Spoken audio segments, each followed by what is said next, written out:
Hi crafties! Today we're going to make this gorgeous New Year's cake topper using specialty papers from 12 by 12 cardstock as usual. The star of the show in this quick video is the Black Coal Mirror foil cardstock from 12 by 12 cardstock's shop's Encore line.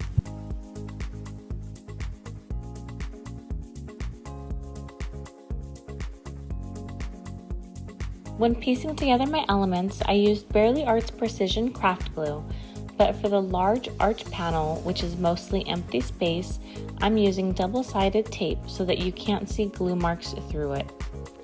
The shine on this cardstock is seriously so real. This project is available as a free project in my Cricut Design Space profile.